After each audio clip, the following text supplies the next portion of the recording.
لا حول ولا قوة إلا بالله العلي العظيم حسبنا الله نعم الوكيل نعم المولى ونعم النصير أعوذ بالله من الشيطان الرجيم بسم الله الرحمن الرحيم اللهم كن لوليك الحجة ابن الحسن صلواتك عليه وعلى آبائه في هذه الساعة وفي كل ساعة وليا وحافظا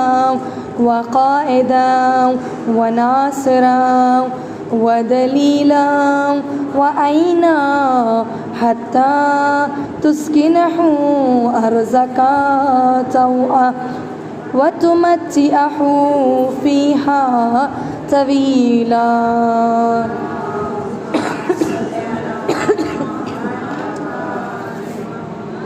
الحمد لله رب العالمين والصلاة والسلام على أشرف الأنبياء والمرسلين خاتم النبيين حبيبنا ونبينا يا أبا القاسم محمد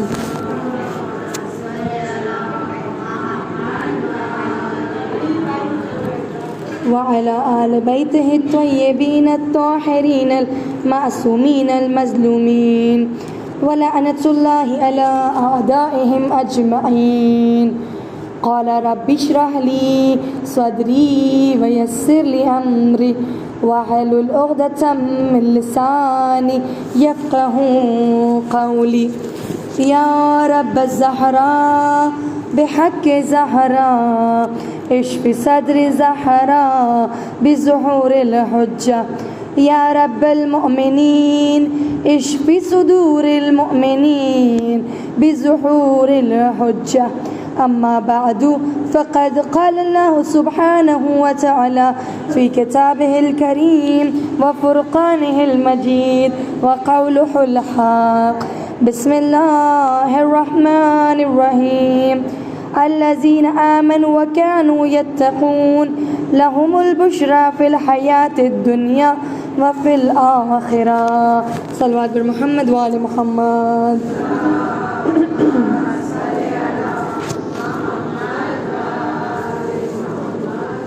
حاضرین مجلس السلام علیکم ورحمۃ اللہ وبرکاتہ. بنام خداوند عالم اس کے حمد و شکر سے اپنی گفتگو کا آغاز کرتے کہ پروردگار عالم مسلسل ہم تمام کو اس فرش عزا پر آ کر بی بی زہرا کو ان کے لال کا پرسہ پیش کرنے کی سعادت دے رہا ہے. گفتگو کا عنوان سورہ یونس کی آیت ہے جس میں خداوند عالم ارشاد فرماتا ہے کہ اولیاء خدا وہ ہے کہ جو ایمان لے آئے اور تقوی اختیار کیا اور یہی وہ لوگ ہیں جن کے لیے دنیا و آخرت میں کامیابی ہے.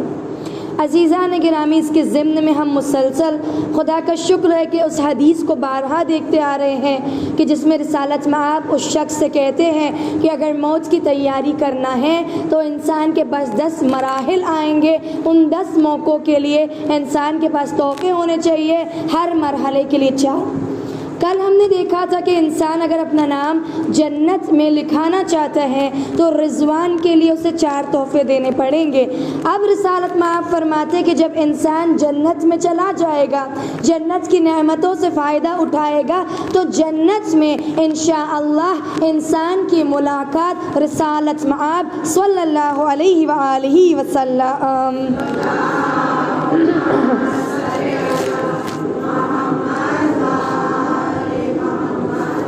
فرماتے ہیں کہ جب انسان